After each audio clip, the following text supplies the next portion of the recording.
call is now being recorded. Okay.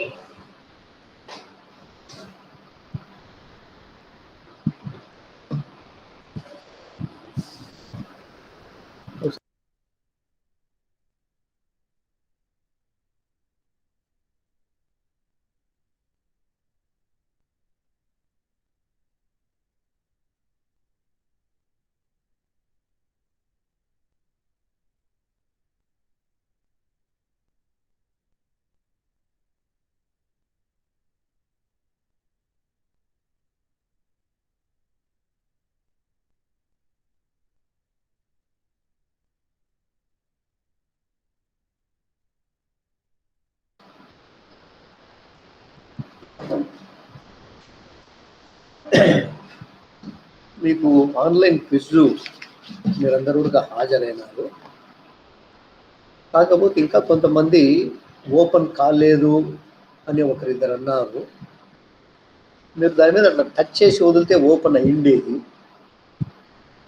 Simhadri, Jagadish, Prabhavathi వీరు European హిస్టరీకి attend కాలేదు. ఇక cultural tourism in Andhra Pradesh online మిడ్సెమ్కి ఇక్కడ కూడా కొంతమంది హాజరు కాలేదు. ఎవరంటే సింహాద్రి, జగదీష్, ప్రభావతి, లక్ష్మి అండ్ నిషాంత్. వీరు అంటే మీరందరూ ఎగ్జామ్ ఫీజు కట్టారు, మరి ఎందుకు అటెండ్ కాలేదు నాకు అర్థం కాలేదు. మిగతా వాళ్ళు అటెండ్ అయినారు. They have scored very well, so really well. బహుశా ఫస్ట్ టైం కాబట్టి కొంచెం కంగారుగా ఏమన్నా ఒకటి రెండు తప్పులు పెట్టింటారేమో. నా కూడా ఇది ఫస్ట్ టైం కాబట్టి. మా ప్రభావతి ఎందుకు అటెండ్ కాలేదమ్మా నువ్వు? సార్ నాకు లింక్ కాపీ అని పడతాను సార్. లేదు అంటే మీరు దాని మీద ఎక్కువసేపు ప్రెస్ చేసి అట్లా పడుతుంది, అది టచ్ చేసి వదిలేసి అట్లానే చేసిన సార్. ఒక 5-6 సార్లు చేసిన సార్. ఇప్పుడు నేను సాయంత్రం వరకు కాలేజీలో ఉంటాను. నువ్వు ఎప్పుడైనా ఒకసారి మధ్యాహ్నం 3 గంటలప్పుడు వస్తున్నా సార్. 3 గంటలకైనా వచ్చేసి 3 గంటలకు రా. 3 o'clock ఆన్లైన్ క్లాస్ ఉంటుంది, లేదంటే మీరు 2 to 3 మీ క్లాస్ ఉంది. 3కి లేదు, 3 తర్వాత లేదా 3. నువ్వు 3 o'clock 3:15 అట్లా వచ్చేసి నేను ఒకసారి నీకు చూపించేస్తాను. ఓకేనా? నిషాంత్ నువ్వెందుకు నిషాంత్ ఇది సెకండ్ ఇది టూరిజం దానికి? జర్నీలో వస్తుంది వేరే ఊరు. అయ్యో ఇది జర్నీలో ఉంటా మీలాంటి వాళ్ళకి అనుకూలంగానే ఇది పెట్టింది. అట్లా ఓపెన్ చేస్తే నీకు అయిపోతుంది. రైట్, అది ఒకసారి ట్రై చేయ. నువ్వు ఎందుకంటే అది లాక్ అయిపోతే ఇబ్బంది పడతారు మీరు. పరిస్థితి జగదీష్ 2 కూడా అటెండ్ కాలేదు, జగదీష్ అండ్ సింహాద్రి. రైట్ అమ్మా, సో టేక్ కేర్. ఇవన్నీ కూడా డోంట్ నెగ్లెక్ట్. సో ఇప్పుడు మనము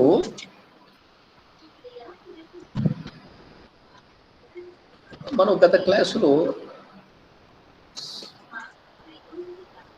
ఆంధ్రప్రదేశ్లో జరిగిన సారస్వత ఉద్యమాల గురించి విన్నా. ఎందుకు వచ్చినాయి, ఏమి కథ, ఆ ఉద్యమాలు రావడానికి దోహదం చేసిన పరిస్థితులు ఏమిటి అని. సో ఈనాటి క్లాసులో మనము దాన్ని కొనసాగింపుగా యాక్చువల్గా భావ కవుల గురించి మనం చెప్పుకున్నాం. ఆడియో మ్యూట్ చేయమ్మా నిషాంత్, ఆడియో మ్యూట్ చేయి, ఆడియో మ్యూట్ చేయి. భావ కవుల గురించి మనం చెప్పుకున్నాం. ఈనాటి క్లాసులో అభ్యుదయ కవుల గురించి చెప్పుకున్నాం. అంటే శ్రీరంగం శ్రీనివాసరావు, ఓయి భీమన్న, గుర్రం జాషువా వంటి కవుల గురించి చెప్పుకున్నాం. రైట్,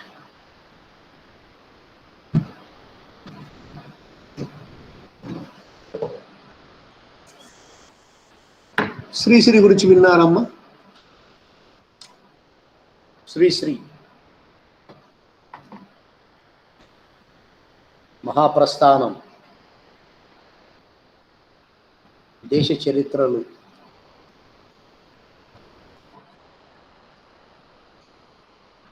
ఒకసారి చూడండి మీరు.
శ్రీశ్రీ గురించి వినని విద్యార్థి సామాన్యంగా ఉన్నాడు. ఆయన సాహిత్యం మీద చాలా ప్రభావాన్ని చూపించినటువంటి వ్యక్తి. అంటే దాదాపు ఆయన జన్మించింది 1910.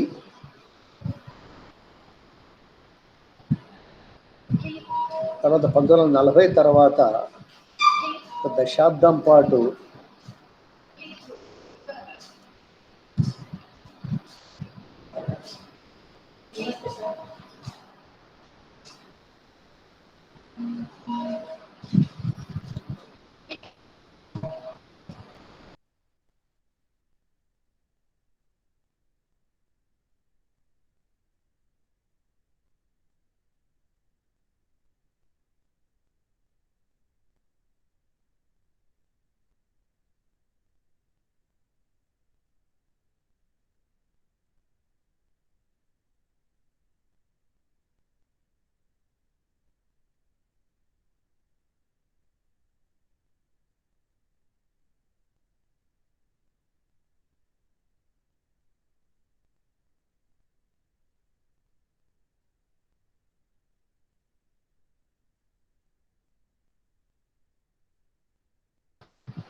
ఒక నిమిషం లైన్లో ఉండండి. ఏదో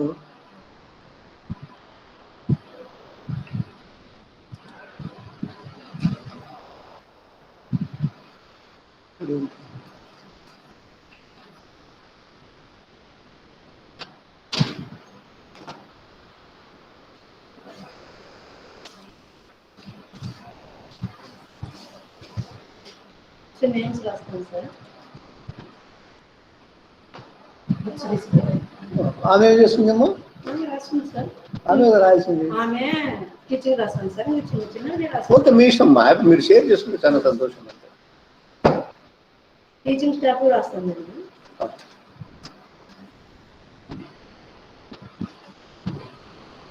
అసలు 1940 దశకం తర్వాత కొన్ని దశాబ్దాల పాటు తెలుగు భాషా సాహిత్యాన్ని ఉర్రూతలూగించిన వ్యక్తి శ్రీశ్రీ.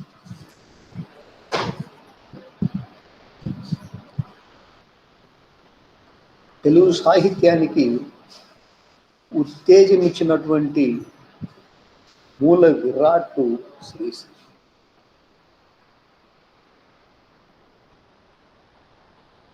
ఆయనను గురిజాడ అప్పారావు గారికి వారసుడు శ్రీశ్రీ అంటారు ఆధునిక కవులు. విశాఖపట్నంలో జన్మించిన శ్రీశ్రీ మద్రాసులో విద్యాభ్యాసం చేసి మళ్ళా వైజాగ్లో మిసెస్ ఏవియన్ కళాశాలలో కొంతకాలం పాటు వారు చెందిన స్కూల్లో పనిచేసి తర్వాత పత్రికల్లో సంపాదకులుగా ఉంటూ ఆల్ ఇండియా రేడియోలో కొన్నాళ్ళు ఇంకా రకరకాల వ్యాసంగాల్లో ఆయన జీవితాన్ని గడుపుతూ చివరికి మెడ్రాస్లో ఆయన స్థిరపడ్డారు.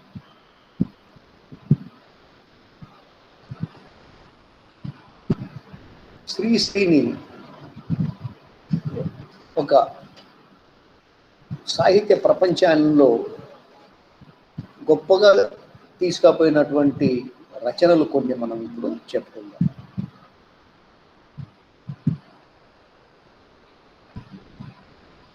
1930 అంటే చూడండి 1933లో జయభేరి అనే ఒక కవితను రచించాడు, ఒక గేయం. దాంట్లో నిండే నేను సైతం ప్రపంచాగ్నికి సమిధనొక్కటి ఆహుతిచ్చాను, నేను సైతం విశ్వ సృష్టికి అసూనొక్కటి ధారపోశాను, నేను సైతం భువనపు బావుటానై పైకి లేస్తాను అని తన రచనల్లో చైతన్యాన్ని చాటాడు. కార్ల్ మార్క్స్ ప్రతిపాదించిన తార్కిక వాదాన్ని అధ్యయనం చేసి ఆనాటి జాతీయ అంతర్జాతీయ పరిస్థితులను అవగాహన చేసుకున్నాడు శ్రీశ్రీ. ఆయన తెలుగువాడైనా కేవలము తెలుగుదేశానికి పరిమితం కాలేదు. అప్పటికి ఏంటి పరిస్థితి? 1930s అంటే బ్రిటిష్ వారి దమనకాండ కొనసాగుతా ఉంది. అప్పుడే ప్రపంచము మన భారతదేశం క్రమక్రమంగా ఆర్థిక మాంద్యం నుంచి బయటపడతా ఉంది.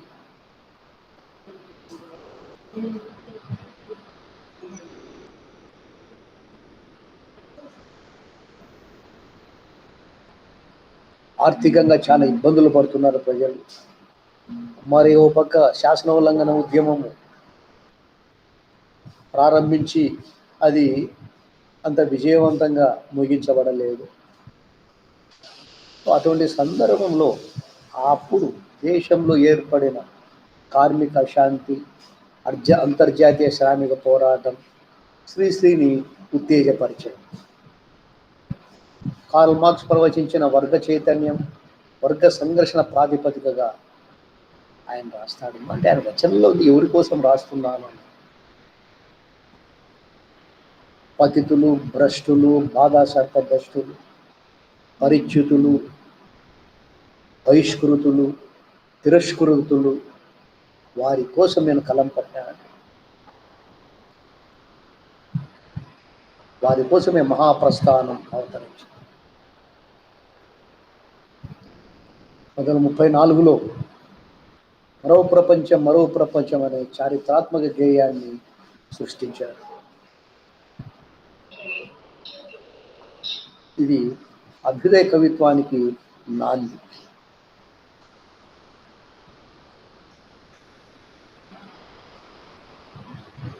దాదాపు ఈ మధ్య కాలం వరకు, ఈ మధ్య అంటే ఒక 30 years క్రితం వరకు యువతను, ముఖ్యంగా విద్యార్థి లోకాన్ని ఒక తీవ్ర స్థాయిలో ప్రభావితం చేసినటువంటి రచనలు ఇవన్నీ. వాటిలోని మరో ప్రపంచం వినటువంటి విద్యార్థి లేడు. బహుశా ఇప్పుడు ఏమిటంటే ఈ ఎల్పిజి బాటలో పడి మనందరం వాట్సాప్లు, యూట్యూబ్లు, ట్విట్టర్లు, ఫేస్బుక్లు ఇవి చాలా ఉపయోగం. కానీ కొంచెం మనము ఏమనాలి, వినోదానికి ఎక్కువ వెతుకుతుంది ఈనాటి యువత. భావోద్వేగాలు అంటే ముఖ్యంగా ఈ అభ్యుదయ భావాలు లేదా మార్క్సిస్ట్ భావాలు తగ్గుతున్నాయి. ఉన్న ఒప్పుకోగానే ఒక దీంట్లో నేను చెప్పిన దాంట్లో కొంత మీరు విభేదించవచ్చు. కొంత ఆ చలనశీలత తగ్గింది విద్యార్థులకు. ఆయన చూడండి, మరో ప్రపంచం గురించి మీకు మరో ప్రపంచం గురించి పదండి ముందుకు, పదండి తోసుకు పోదాం పై కదం తొక్కుతూ, పదం పాడుతూ, హృదయాంతరాలం గర్జిస్తూ పదండి పోదాం. వినపడలేదా మరో ప్రపంచపు జలపాతం?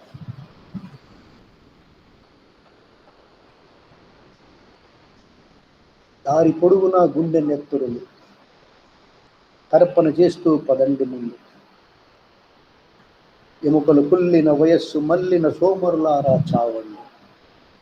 నెత్తురు మండే శక్తులు నిండే సైనికులారా రారండి. కనపడలేదా మరో ప్రపంచము అగ్ని కిరీటపు తగలగలు, ఎర్రబావుటాని గనిగలు, హోమజ్వాల బుగబుగలు.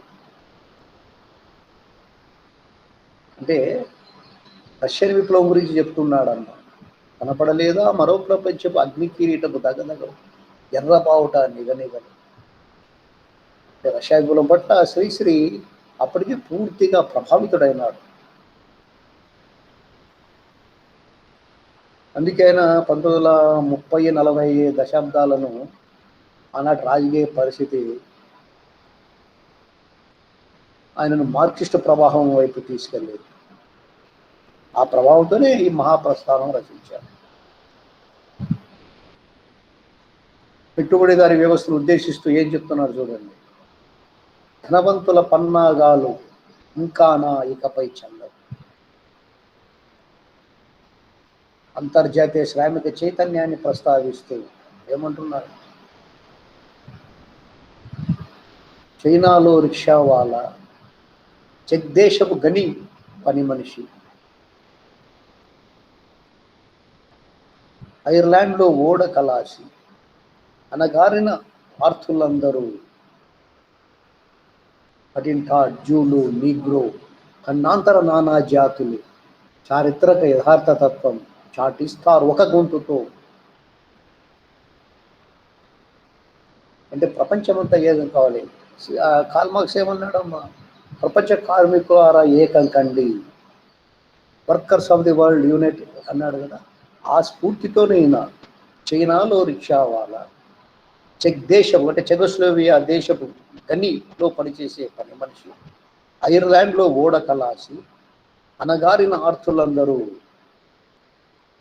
నానా జాతులు, జూలు, నిగ్రో, చైనీయుడు, ఖండాంతర నానా జాతులు ఏమైతారు? చాటిస్తారు ఒక గొంతుతో. ఇది చారిత్రాత్మక యథార్థ తత్వం. ఇది జరగబోతా ఉంది, జరగాలి అంటారు. జరగలే, ఇది వేరే విషయం.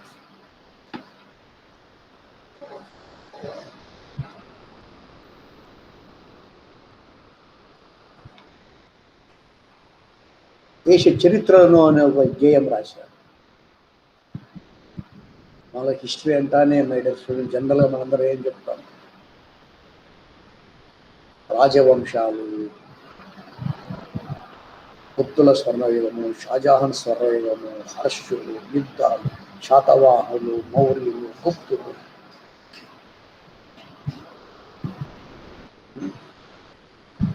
ఆఫ్ కోర్స్ తర్వాత కాలంలో మన సంఘ సంస్కరణ ఉద్యమము, తర్వాత స్వతంత్ర పోరాటం అని చెప్పుకుంటుంటారు. కానీ దేశాల చరిత్ర అంటానే గొప్ప గొప్ప వాళ్ళ గురించి చెప్తా ఉంటాను. కానీ దేశ చరిత్రలన్న గేయంలో ఆయన ఏం చెప్తున్నారు చూడండి. ఏ దేశ చరిత్ర చూసినా ఏమున్నది గర్వకారణం. నరజాతి చరిత్ర సమస్తం పరపీడన పరాయణ.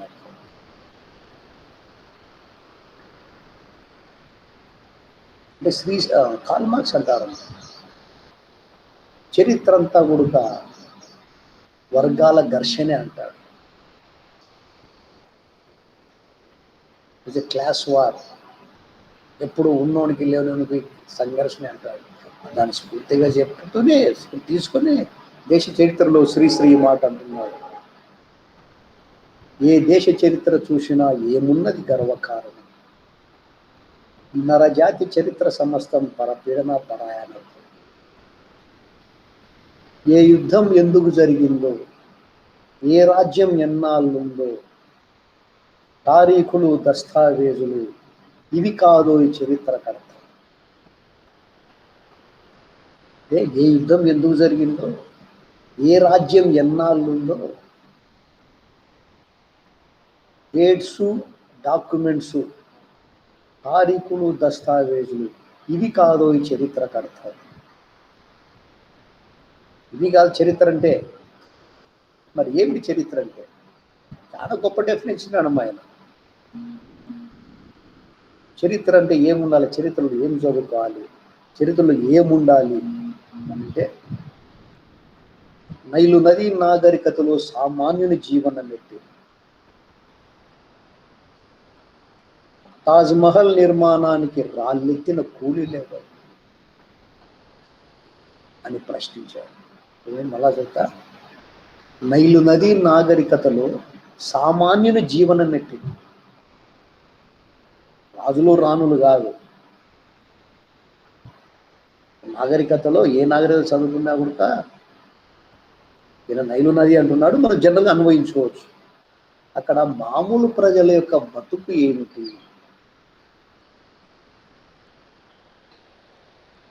వారి కష్టాలు, కన్నీళ్ళు, ఆకాంక్షలు అవన్నీ కూడా చెప్పినప్పుడే చరిత్ర అవుతుంది. అంతేకాదు ఇంకొక మాట అంటున్నారు, తాజ్మహల్ నిర్మాణానికి రాళ్ళెత్తిన కూలీలు ఎవరు. మనము తాజ్మహల్ చూస్తానే ఏమంటాము, చాలా అందమైంది, ఆయన ఎవరో షాజహాన్ చక్రవర్తి తన భార్యకు కట్టించాడు, ప్రేమ గుర్తిది, ఇది లవ్ సింబల్, అద్భుతమైన కట్టడమే. అయితే శ్రీశ్రీ ఎట్లా చూస్తున్నాడు చూడండి ఆ చరిత్రను. అంత బ్రహ్మాండుడి తాజ్మహల్ కట్టినాడంటే దాని వెనుక కూలీలు ఎవరు, కూలీలకి ఇంత కూలి ఇచ్చారు, ఆ రాళ్ళ కింద ఎన్ని బతుకులు నలిగిపోయినాయి, గాయాల ప్రమాదం ఎంతమంది చనిపోయినారు, వాళ్ళ పరిస్థితిని కూడా మీరు చదవాల. రైట్, తాజ్మహల్ యొక్క శిల్ప సౌందర్యాన్ని మనం చెప్పాల్సిందే, ఎందుకు కట్టించాడు చెప్పాల్సిందే. At the same time you also talk about those people who bore the brunt, who carried the stones. Taj Mahal నిర్మాణానికి రాళ్ళెత్తిన కూలీలు ఎవరు అని ప్రశ్నించి చరిత్రకు అర్థం పరమార్థం వివరించారు.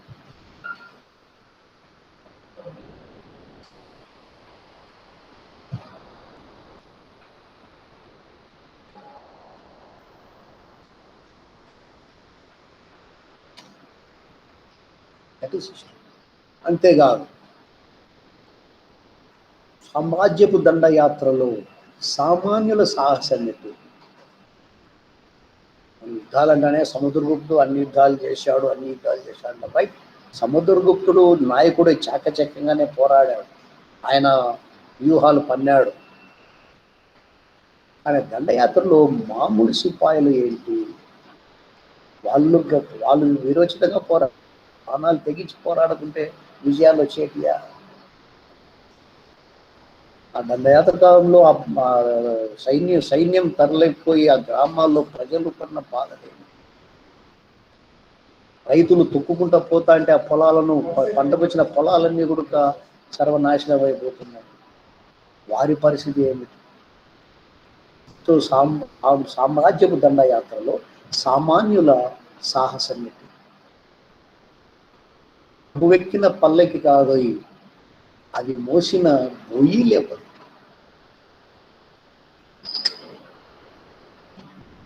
ప్రభువెక్కిన పల్లెకి కాదు నువ్వు చూడాల్సి, దాన్ని మోసిన బోయిలెవరు, వాళ్ళ గురించి నువ్వు స్టడీ చేయి. అది చరిత్ర అవుతుంది.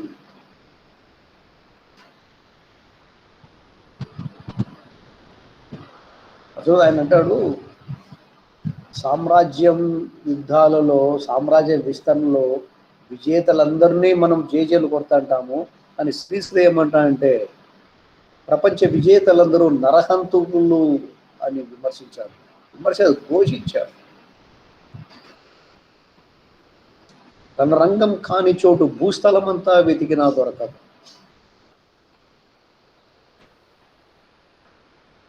గతమంతా తడిసింది రక్తంతో, కాకుంటే కన్నీళ్లతో. వెలుగులు లేవు, వెలుగులు కొందరికే.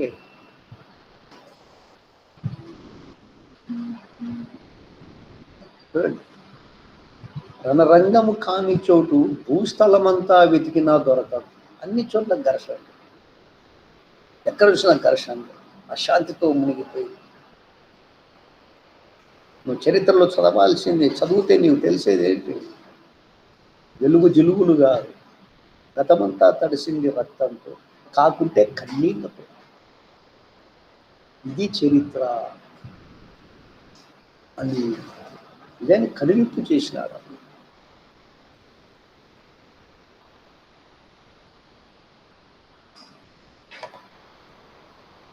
ఇంకా చెప్తారు చూడండి, నువ్వు ఇటు రాస్తావంటే నీకు నీ బంధువులు అందరూ దూరం పెడతారండి, నువ్వు ఇటు అందరినీ విమర్శిస్తున్నావు అని ఆయన హితులు సన్నిహితులు అంటే ఆయనతో కళారవి అనే పేరుతో రాశాడు. ఏమని?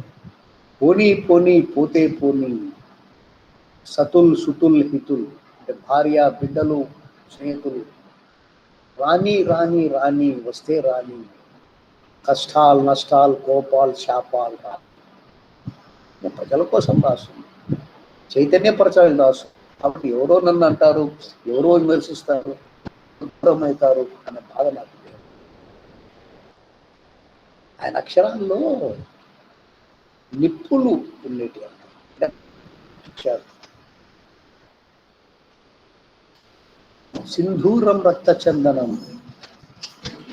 బంధూకం సంధ్యారాగం, పులి చెంపిన లేడి నెత్తురు, ఎగరేసిన ఎర్రని జెండా, రుద్రనాలిక నయన జ్వాలిక, కలకత్తా కాలిక నాలిక, కావాలోయ్ నవ కవిత్వాలు.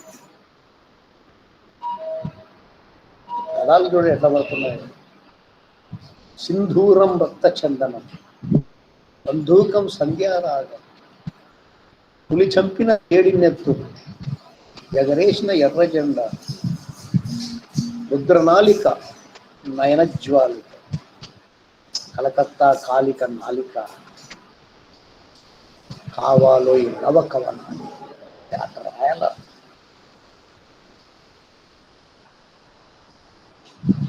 గర్జించు రష్యా, గాండ్రించు రష్యా, లేలే రష్యా, రారా రష్యా. అంటే రష్యా పరిపాలన, రష్యాలో కమ్యూనిస్టు విప్లవాన్ని లెనిన్ స్టాలిన్ అంటే శ్రీశ్రీకి చాలా అభిమానం. రష్యాలో సామాన్య ప్రజలకు మేలు జరిగింది ఈ కమ్యూనిస్టు విప్లవం వల్ల అన్నటువంటి భావనతో ఆయన ఈ విధంగా రష్యా ఉద్యమాన్ని, కమ్యూనిస్టు ఉద్యమాన్ని, రష్యా దేశాన్ని అంత ప్రగాఢంగా ఆయన ప్రేమించాడు, అభిమానించాడు. తన కవిత్వంలో, తన గేయాల్లో, తన కథల్లో రష్యాను చాలా హైలైట్ చేశాడు.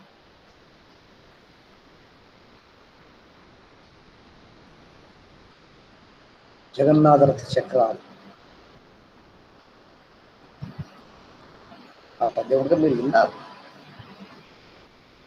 పతితులార భ్రష్టులార, బాధా సర్పదష్టులార, ఏడవకండి వస్తున్నాయి వస్తున్నాయి జగన్నాథరథ చక్రాలు వస్తున్నాయి.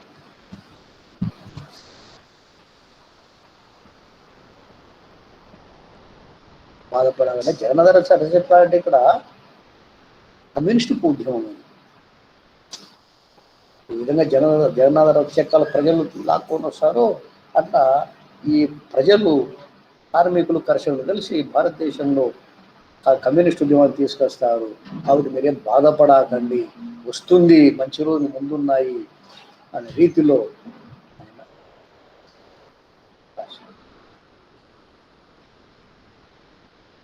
వస్తున్న జగన్నాథ చక్రాలు ఏడవకండి అంటే అమ్మా, అంటే మంచి ఘాటైన మంటలు పుట్టించే నిప్పులు కురిపించే కవిత్వమే కాదు, బాగా చిన్న చిన్న చమత్కారముతో కూడినటువంటి మినీ కవితలు రాశారు.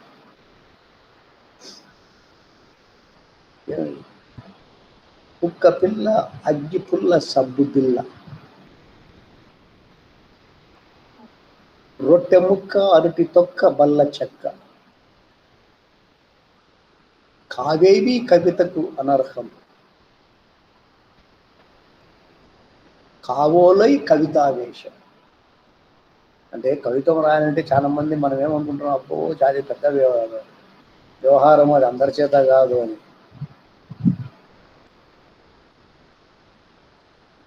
ఏం అవసరం, నువ్వు రాయాలన్నటువంటి ఆలోచన ఉండాలే కానీ, కవితావేశం ఉండాలే కానీ. కుక్క పిల్ల మీద రాయొచ్చు, అగ్గి పుల్ల మీద రాయొచ్చు, సబ్బు బిల్ల మీద రాయొచ్చు. సో కుక్క పిల్ల అగ్గి పుల్ల సబ్బు బిల్ల, రొట్టె ముక్క అరటి తొక్క బల్ల చెక్క, కావేవి కవితకు అనర్హం, కావాలోయ్ కవితావేశం. అంటే ఒక ఎంకరేజ్ చేస్తున్నాడు ఆయన.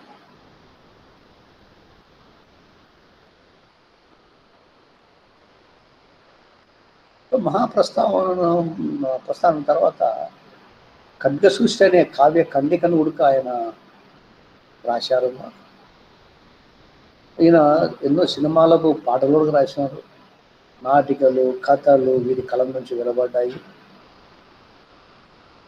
చెప్తానులే, చాలా ప్రణయ పాటలు రాసినాడు, రొమాంటిక్ పాటలు రాశాడు. వీరి పద్యాల గురించి చాలా చమత్కారంగా కనపస్తాయి. 1970లో విప్లవ రచయితల సంఘం ప్రారంభించినప్పుడు హైదరాబాద్లో 1970లో అని విరసం అంటాం మనం. అప్పుడు 1943 అరసం, అభ్యుదయ రచయితల సంఘం. దానికన్నా ఇంకా కొంచెము పై అడుగు ఈ విరసం 1970లో ఏర్పడింది విప్లవ రచయితల సంఘం. దాని తొలి అధ్యక్షుడు కూడా శ్రీశ్రీ. అంటే దాని ఉపాధ్యక్షులుగా కొడవటిగంటి కుటుంబరావు, రావి శాస్త్రి, రాచకొండ విశ్వనాథ శాస్త్రి గారు ఉన్నారు. తర్వాత దాని జనరల్ సెక్రటరీగా కేవి రమణారెడ్డి గారు ఉన్నారు. అదే తర్వాత కొంతకాలం పాటు దీంట్లో ఉండి 77లో ఆయన తన ప్రెసిడెంట్ పదవికి రాజీనామా చేశాడు. దాని వేరే రకాల రీజన్స్తో. శ్రీశ్రీ అలా తన రచనలతో కేవలం ఆవేదాన్ని కాకుండా బుద్ధిని, వివేకాన్ని ప్రజల్లో కలిగించాడు.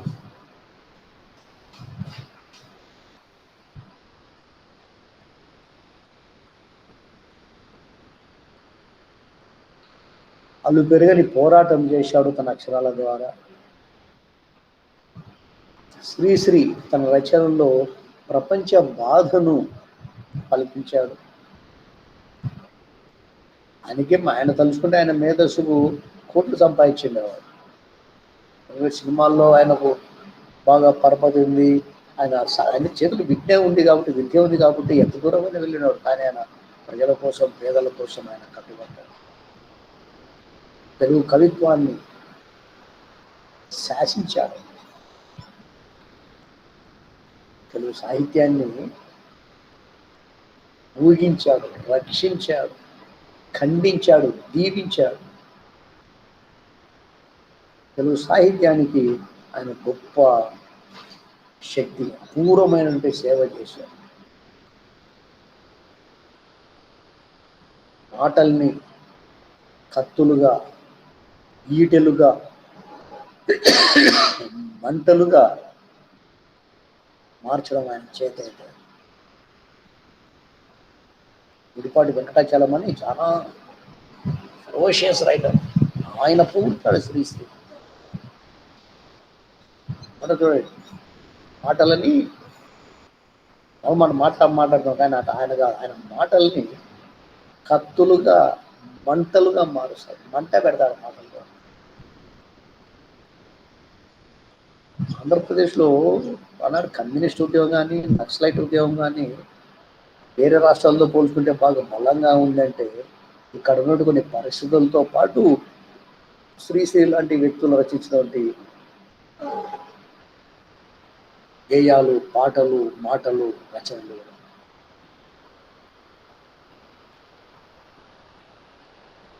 నిజంగానే కళ కోసం కాదు, ప్రజల కోసమని పలకడం కాదు, ఆచరించిన ఆధునిక కవిత్వానికి బలమైనటువంటి పునాదులు వేసిన స్రష్ట శ్రీశ్రీ. సో శ్రీశ్రీ గురించి మీరు అలా చెప్తున్నాను, సొంత వాక్యాలు ఈ పదాలన్నీ పాట విన్నేకే మీరు అందరూ విద్యార్థి దశలోను విద్యార్థి ఉద్యమాల్లో మీరు ఉంటే, లేకపోతే మామూలుగా కూడా మనం చూస్తూ ఉంటే పత్రికలు, పేపర్లో శ్రీశ్రీ గురించి తప్పనిసరిగా మనకి ఎక్కడో శాఖ ప్రస్తావన వస్తానే ఉంటుంది. అలాగే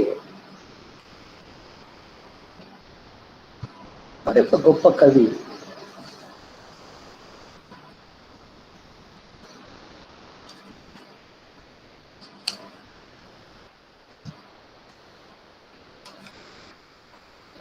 బోయి భీమన్, గుర్రం జాషువా,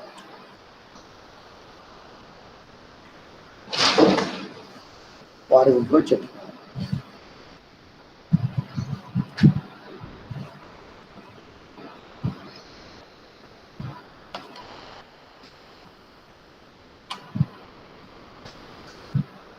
బోయి భీమన్ ఆయన కూడా సామాజిక చైతన్యం కోసమే రచనలు రాసిన వ్యక్తులు. తెలుగు సాహిత్యాన్ని ఉన్నత స్థానానికి తీసుకుపోయిన కవి, రచయిత. మారుమూల గ్రామంలో దళిత పాలేరు ఇంట్లో పుట్టి, పాలేరు అంటే మనము ఇక మన రాయలసీమలో రైతుల ఇళ్ళు పనిచేస్తుంటారు చూడండి, రైతు కూలీలు. కూలి అంటే పొద్దున వచ్చి సాయంత్రం పోయేవాళ్ళు. ఇక్కడ ఈ పాలేరులు అంటే జీతగాని మాదిరి ఉంటారు ఇంట్లలోనే. అంటే ఆ ధనిక రైతు వీళ్ళకు నివాసంలో కేటాయిస్తాడు, సంవత్సరానికి జీతం ఇస్తాడు, గింజలు ఇస్తుంటాడు. అటువంటి ఒక దళిత పేద పాలేరు కుటుంబంలో పుట్టాడు బోయి భీమన్. అక్కడి నుంచి కేవలం అక్షరాల బలంతో, ఆయన మేధస్సుతో కేంద్ర సాహిత్య అకాడమీ అవార్డు పొందారు, పద్మభూషణ్ వంటి అవార్డులు పొందారు. ఆయన కవితలంతా ఉడక పేదరికము, అంటరానితనమే ఎక్కువ కనిపిస్తారు. అయితే ఆయన ఎక్కడ ఊహించినట్టు కాదు, ఆయన చిన్ననాటి నుంచి అనుభవించినట్టు. వాటిని నిరసిస్తూ, వాటిని విమర్శిస్తూ, వాటిని పరిష్కారాలు చూపుతూ ఆయన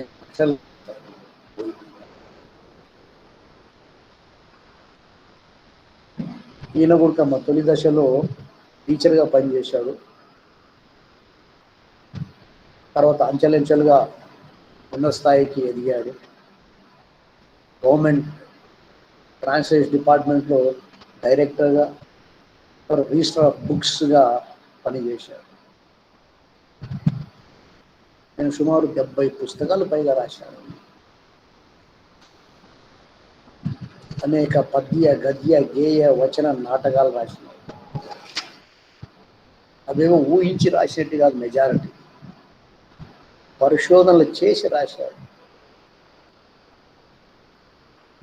ఇదే కాకుండా డాక్టర్ బిఆర్ అంబేద్కర్ రాసిన రచనలను తెలుగులోకి ట్రాన్స్లేట్ చేశాడు. ఆయన బోయి భీమన్ రచించిన జయ జయ జయ అంబేద్కర్ అనే గీతము దళితులకు జాతీయ గీతమై ఇప్పటి గుడుక ఊరూరా దళితులకు ప్రార్థనా గీతం. నేను విన్నాను, ఏదైనా మీటింగ్లో పోతే, ఆర్గనైజేషన్ మీటింగ్లో చేస్తున్నారు జయ జయ జయ అంబేద్కర్ అనే పాట ఇందులో ప్రార్థనా గీతంగా అక్కడ ఆలాపిస్తారు. కేంద్ర సాహిత్య అకాడమీ అవార్డు అని చెప్పినామే దేనికో తెలుసా, ఆయన రచన పేరు వినండి, గుడిసెలు కాలిపోతున్నాయి. గుడిసెలు కాలిపోతున్న గ్రంథానికి కేంద్ర సాహిత్య అకాడమీ అవార్డు 2001లో భారత ప్రభుత్వం ఆయనకి పద్మభూషణ్ బిరుదుతో సత్కరించింది. ఆయన రాసిన ఇతర రచన పాలేరు, పేరే పాలేరు నాటకం, ఇంకా తదితర నాటకాలు, నవలల్లో, రచనల్లో కులాంతర వివాహాలు ప్రోత్సహించారు. కులాంతర వివాహాలు చేసుకుంటేనే కుల నిర్మూలన జరుగుతుంది, ఒక అవకాశం ఉందని ఆయన తన నాటకాలు చర్చించాడు. ఈ పాలేరు అనే నాటకంలో ఒక అగ్రకుల యువతిని పెళ్లి చేసుకుంటే వచ్చి ఇబ్బందులు ఏమిటో వివరించాడు. అయితే ఈయన ఇతర మతాల ద్వేషి కాదు. కొన్ని గ్రంథాలు, కొన్ని రచనల్లో మనం అంటే దళిత కవుల రచనల్లో ఇతర వర్ణాలను ద్వేషిస్తూ ఉంటాం. కానీ ఈయన ఆ పని చేయలేదు. సమాజంలో అన్ని మతాల్లోనూ మంచి వాళ్ళు ఉన్నారు, దుర్మార్గులు ఉన్నారు. అంటే వ్యవస్థ వల్ల కొంతమంది బిహేవ్ చేస్తున్నారు అనేది భావన. సమాజంలో ఉన్నాళ్ళంతా చెడ్డవాళ్ళు కాదు, మంచోళ్ళు కూడా ఉంటారనేది ఓయి భీమన సాహిత్యంలో కనిపించే ఒక గొప్ప లక్షణం. దాన్ని కనుక్కోవాలి, సమన్వయం చేసుకోవాలంటాడు ఆయన.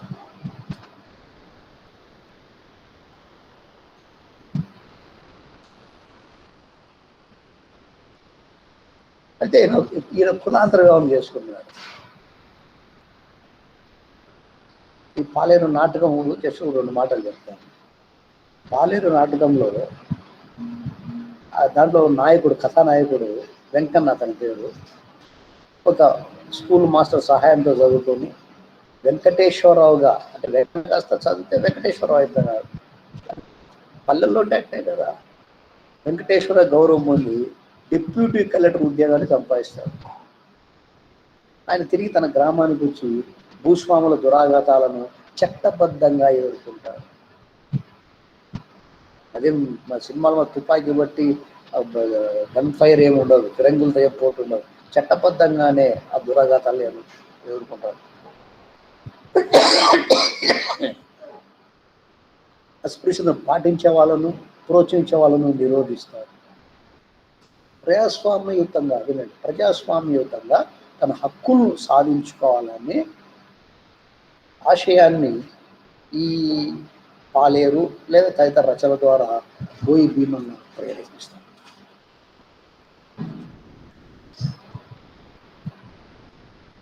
ఇంకో గొప్ప విషయం అంటే బోయి భీమన్న రచించినటువంటి రచనలన్నీ కూడా ఒక చోట చేర్చి సమగ్ర సాహిత్యం పేరుతో పొట్టి శ్రీరాములు తెలుగు యూనివర్సిటీ వారు ఒక సంకలనము విడుదల చేశారు.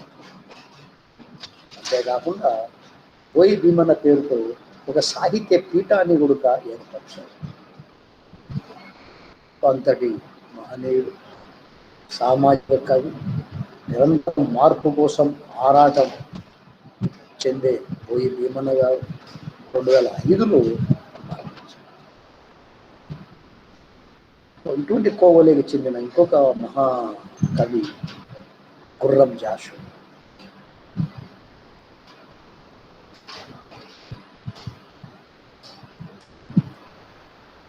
ఎయిటీన్ 95లో జన్మించాడు. ఈయన గుంటూరు జిల్లా వినుకొండలో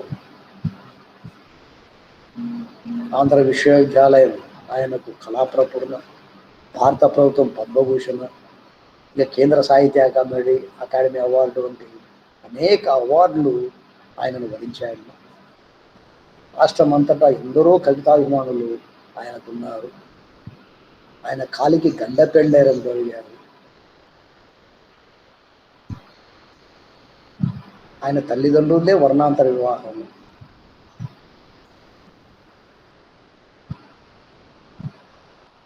ఆయన కూడా దళిత కవే. అయితే ఏనాడు కూడా ఆ దళితత్వాన్ని తన ప్రతిభకు అడ్డంగా ఆయన పెట్టుకోలేదు. ఎన్ని ఇబ్బందులు, ఎన్ని కష్టాలు ఉన్నా కూడా ఆత్మవిశ్వాసంతో తనకు తానుగా కవి అయి స్వయం ప్రతిభతో చైతన్య స్ఫూర్తితో నిలిచారు. సో ఎప్పుడే కానీ నిరుత్సాహపడద్దు అనేది వీరి జీవితాలు మనం నేర్పిస్తుంది.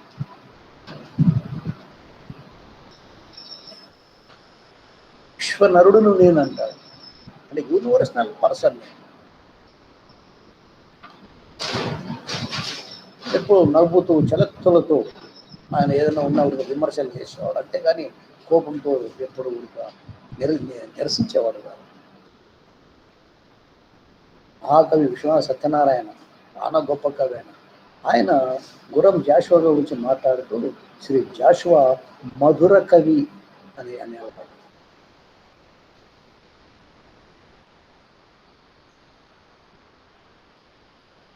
జాషువా గారి కవిత తత్వం చాలా విలక్షణమైనది. అందరూ సుఖ సంతోషం ఉండాలని, ఎవరు అవమానాల పాలు కాకూడదన్నటువంటి లక్ష్యము ఆయన హృదయంలో, ఆయన కవిత్వంలో కనపరుస్తారు.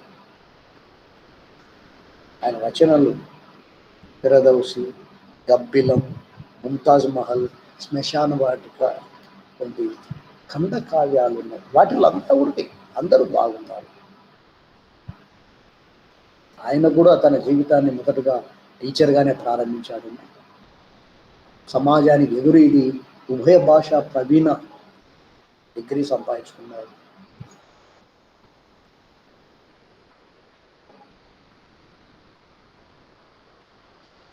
ఈయన యొక్క గొప్పదనానికి ఆశ్చర్యం పొంది అభిమాని అయి చెల్లపిల్ల వెంకట శాస్త్రి స్వయంగా గురం జాషువా గండపెండేరం తొడిగి సత్కరించాడు. అంటే ఆయన కాళ్ళు పట్టుకొని గండపెండరం తొడిగాడు. జాషువా అనేమో దళిత కవి, ఈయనేమో బ్రాహ్మణ కవి అని అక్కడ కులం లెక్కింపులు లేవు. జాషువా గారి గొప్ప కవిత్వానికి మీరు ఫిదాయ్యారు. జాషువా కవి ఎన్నో బిరుదులు, వాటిలో ముఖ్యమైన కవి కోకిల, కవితా విశారద, కవి దిగ్గజ, నవయుగ కవి చక్రవర్తి, విశ్వకవి సామ్రాట్, మధుర శ్రీనాథ, ఇవే ఎన్నో ఉన్నాయి. ఇవన్నీ చాలా ఇంకా బాగా ప్రజలు నానేటి ఇంకా ఎన్నో బిరుదులు ఉన్నాయి.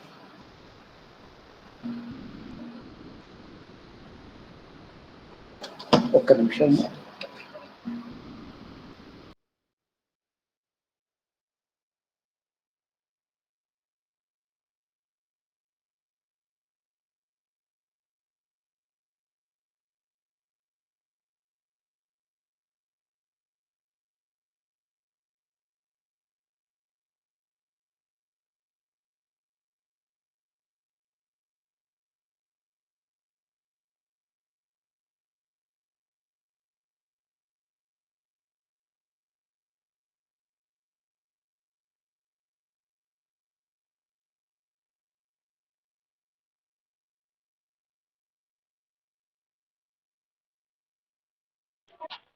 Hello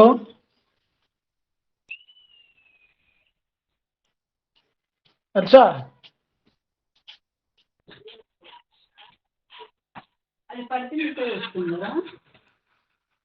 hello Harsha, Vishant, hello. చిన్న టెక్నికల్ ప్రాబ్లం వల్ల రైట్ సార్ చెప్పండి. ఇలా బాబు రైట్ లేదు, చిన్న ప్రాబ్లం వచ్చేది కట్ అయింది. సో ఇలా ఆధునిక సాహిత్యాన్ని ఉర్రూతలూగించినటువంటి కవులు. ఓకేనా, మళ్ళీ మధ్యాహ్నం 2 o'clock క్లాస్ ఉంది, అప్పుడు మళ్ళీ మనం చర్చిస్తాము. చిన్న ఆఫీస్ పని పడింది.